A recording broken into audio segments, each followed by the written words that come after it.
ছাত্ৰ ছাত্ৰীসকল আজি আমি অষ্টম শ্ৰেণীৰ গুণোৎসৱৰ অসমীয়া ভাষাৰ প্ৰশ্ন এখনৰ বিষয়ে আলোচনা কৰিম। প্ৰথম প্ৰশ্নটোত আছে অসমীয়া সাহিত্যত প্ৰতিমাৰ খনিকৰ বুলি কাক কোৱা হয়? চন্দ্ৰকুমাৰ আনন্দচন্দ্ৰ আগৰৱালা, চন্দ্ৰকুমাৰ আগৰৱালা, হেমচন্দ্ৰ গোস্বামী, লক্ষ্মীনাথ বেজবৰুৱা। অসমীয়া সাহিত্যত প্ৰতিমাৰ খনিকৰ বুলি কোৱা হয় চন্দ্ৰকুমাৰ আগৰৱালাক। দ্বিতীয় প্ৰশ্নটো শৰাইঘাটৰ ৰণ কাৰ কাৰ মাজত হৈছিল? ইংৰাজ আৰু আহোম, কোচ আৰু আহোম, মোগল আৰু আহোম, ইংৰাজ আৰু মান। শৰাইঘাটৰ ৰণ মোগল আৰু আহোমৰ মাজত হৈছিল। তৃতীয় প্ৰশ্ন ডায়েৰী লিখা সময়ত এন ফ্ৰাংকৰ বয়স কিমান আছিল? 10 বছৰ, 15 বছৰ, 20 বছৰ, 13 বছৰ। ডায়েৰী লিখা সময়ত এন ফ্ৰাংকৰ বয়স আছিল 13 বছৰ। পাছৰ প্ৰশ্নটো অসমীয়া চুটিগল্পৰ জনক কোন? হেমচন্দ্ৰ গোস্বামী, লক্ষ্মীনাথ বেজবৰুৱা, ভৱেন্দ্ৰনাথ শইকীয়া, মহিম বৰা। অসমীয়া চুটিগল্পৰ জনক হৈছে লক্ষ্মীনাথ বেজবৰুৱা। কোন দূৰ অতীতৰ ধ্যানমগ্ন যোগী তুমি, তব পুণ্য কিৰণেৰে কৰিলা পবিত্ৰ ভূমি। নিৰলে বজাই বিনা কোন কবি কাননত, স্বৰ্গৰ বাতৰি আনি দিলা দেৱ মৰতত। কবিতা ফাঁকিত কাক ধ্যানমগ্ন যোগী বুলি কোৱা হৈছে? মাধৱদেৱক, হৰিদেৱক, দামোদৰদেৱক, শংকৰদেৱক। কবিতা ফাঁকিত ধ্যানমগ্ন যোগী বুলি শংকৰদেৱক কোৱা হৈছে। মই নাচিম ঢোল মৃদংগ খঞ্জৰি নাই, তোমালোকে চাপৰি মাৰা। কথাষাৰি কোনে কৈছিল? লাচিত বৰফুকনে, কোঁৱাৰ মৃদ্ধা হাজৰিকাই, ৰামচৰণে, ৰামসিংহই। কথাষাৰি কৈছিল কোঁৱাৰ মৃদ্ধা হাজৰিকাই। 7 নম্বৰ প্ৰশ্নত আছে চৰাইদেউত থকা মৈদাম সংস্কৃতিৰ সৈতে পৃথিৱীৰ কোন দেশৰ মৈদাম সংস্কৃতিৰ সাদৃশ্য আছে? আৰৱ দেশৰ, জাপান দেশৰ, চীন দেশৰ, গ্ৰীচ দেশৰ। ইয়াত শুদ্ধ উত্তৰটো হ'ব চীন দেশৰ।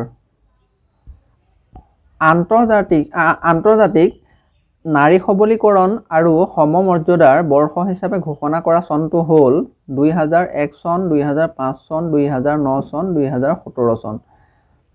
ইয়াত শুদ্ধ উত্তৰটো হৈছে 2001 চন। এটা শব্দত প্ৰকাশ কৰা শিলত কটা শিল্প, স্থাপত্য, ভাস্কৰ্য, টেৰাকোটা, মৃন্ময়। শিলত কটা শিল্পক ভাস্কৰ্য বুলি কোৱা হয়। ইয়াত শুদ্ধ উত্তৰ হৈছে ভাস্কৰ্য। সফলতা শব্দৰ বিপৰীত অৰ্থ বুজোৱা শব্দ হ'ল কৃতজ্ঞতা, বিফলতা, অগ্ৰসৰতা, নম্ৰতা। সফলতাৰ বিপৰীত অৰ্থ বুজোৱা শব্দটো হৈছে বিফলতা।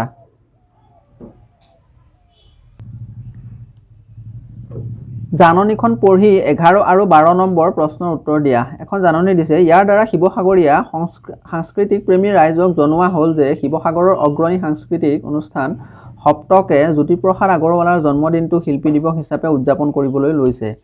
সেইদিনা সন্ধিয়া সপ্তকৰ উদ্যোগত জ্যোতিপ্ৰসাদৰ ৰূপালীম নাটকখনি মঞ্চস্থ কৰা হ'ব। উক্ত অনুষ্ঠানত ৰাইজৰ উপস্থিতি কামনা কৰা হ'ল। স্থান শিৱসাগৰ নাট্য মন্দিৰ, সময় সন্ধিয়া 6 বজাত, তাৰিখ 17 জানুৱাৰী 2018 চন। কাৰ উদ্যোগত ৰূপালীম নাটকখন মঞ্চস্থ কৰিবলৈ লোৱা হৈছে? সপ্তকৰ সপ্তৰ্ষিৰ সপোনৰ। ইয়াত সপ্তকৰ উদ্যোগত ৰূপালীম নাটকখন মঞ্চস্থ কৰিবলৈ লোৱা হৈছে। শুদ্ধ উত্তৰ হৈছে সপ্তক।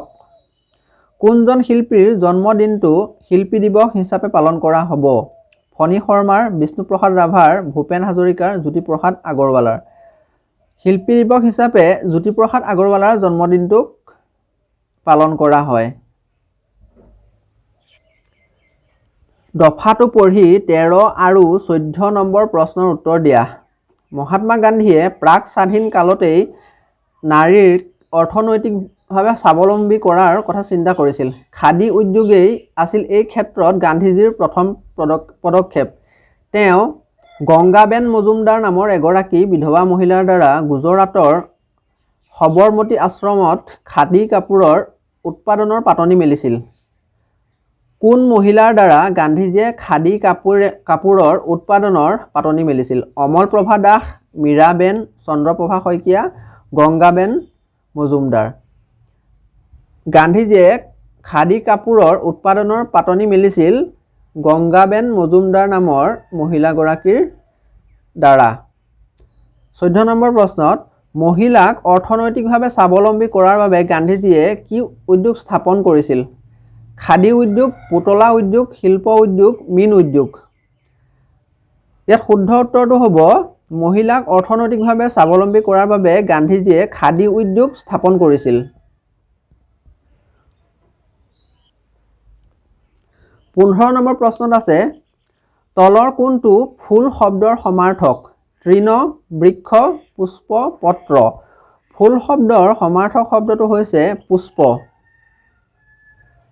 16 নম্বৰ প্ৰশ্ন বাক্যটোৰ খালী ঠাইত তলৰ কোনটো উপযুক্ত প্ৰত্যয় বহিব? ৰীণাৰ চুলি খালী ঠাই বৰ দীঘল।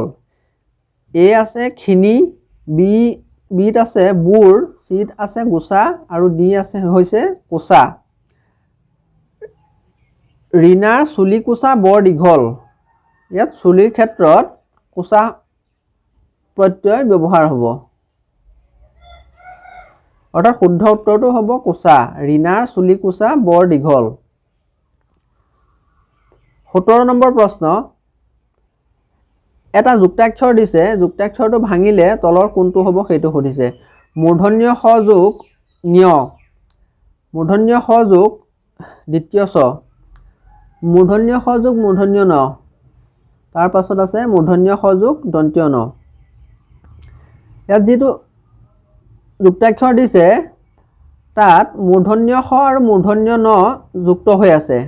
অৰ্থাৎ যুক্তাক্ষৰটো হৈছে মূৰ্ধন্য ষ যোগ ঞ, মূৰ্ধন্য ষ ঞ স্ন। ইয়াৰ শুদ্ধ উত্তৰটো হ'ব মূৰ্ধন্য ষ যোগ ঞ। 18 নম্বৰ প্ৰশ্নত আছে আকাশত চাং পতা মানে কি? উৰিবলৈ চেষ্টা কৰা, অস্বাভাৱিক কল্পনা কৰা, ভাবি থকা, চিন্তা কৰি থকা।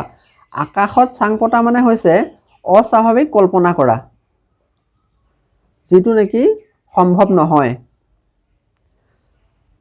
19 নম্বৰ প্ৰশ্ন স্বদেশ শব্দৰ বিশেষণ ৰূপটো কি? স্বদেশ হিতৈষী, স্বদেশ প্ৰেমী, স্বদেশী, দেশপ্ৰেমিক। স্বদেশ শব্দৰ বিশেষণ ৰূপটো হৈছে স্বদেশী। শেষৰ প্ৰশ্নটো হৈছে আঁচটনা শব্দটোৰ বিপৰীত লিংগ বুজোৱা শব্দ কোনটো? তেওঁ এইখন ঘৰৰ ডাঙৰ বোৱাৰী। অৰ্থাৎ ইয়াত বোৱাৰী শব্দটোৰ তলত আঁচটনা আছে। ইয়াত তাৰ বিপৰীত লিংগ বুজোৱা শব্দ কোনটো হ'ব বাছি উলিয়াবলৈ কৈছে। 4টা দিছে আমাক পু, সন্তান, খুৰা, দাদা।